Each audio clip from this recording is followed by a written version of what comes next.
Long ago, in ancient India, a young prince named Ashoka was born. He wasn't a favored son, but he had a fire inside him. He was brave, strong, and ready to prove himself to the world. Ashoka grew into a brilliant warrior whenever there was trouble in the Maurya Empire. His father sent him to fix it, and Ashoka never failed. He was becoming unstoppable. When the old king passed away, a massive war broke out between the brothers for the throne. It was a dark time, but Ashoka fought hard and claimed his place as the new emperor. Now, Ashoka was the ultimate ruler of the vast Maurya Empire. He had all the power, the wealth, and the army, but his hunger to conquer more lands was only growing. There was one kingdom that refused to bow down to him, Kalinga. This made Ashoka furious. He decided to march his massive army to teach Kalinga a lesson they would never forget. The ground shook as Ashoka's giant army, filled with thousands of soldiers and fierce war elephants, marched towards Kalinga. The sky grew dark, warning of the storm ahead. The war began. It was a fierce, loud, and terrifying clash. Swords met swords, and the peaceful land of Kalinga turned into a massive battlefield. Ashoka fought with all his might. Ashoka won the war. Kalinga was finally his. But as the smoke cleared, the reality of what he had done started to sink in.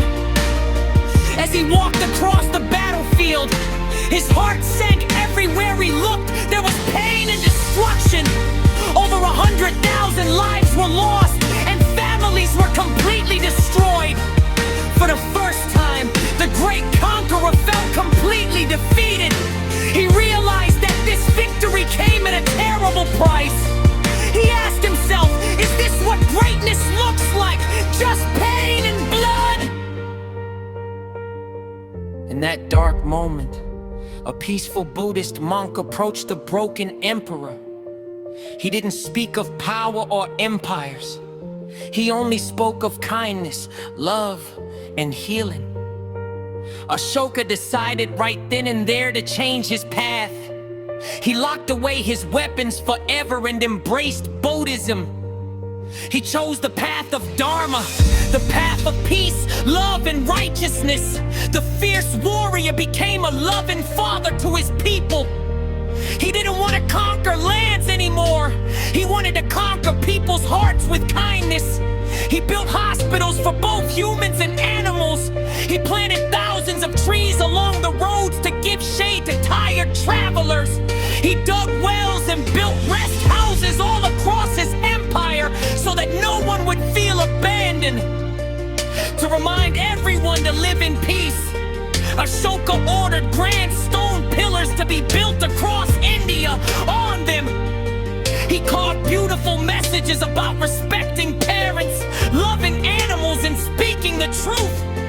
On top of these pillars stood four majestic lions facing four directions. They didn't represent power through war anymore, but power through peace and justice. Ashoka didn't keep this message of peace only to India. He sent his own son and daughter across the seas to places like Sri Lanka to spread the message of love and Buddhism. At the center of his message was a wheel, the Ashoka chakra. It was a symbol of constant movement, progress, and righteousness. A wheel that would guide humanity for centuries. Centuries passed, and empires fell. But Ashoka's legacy never died. Today, his wheel sits proudly, right at the center of India's national flag, reminding us of his eternal message. Ashoka started his journey as a cruel conqueror who shed blood for power, but he ended it as the emperor of Dharma, the only king in history who won the world not by war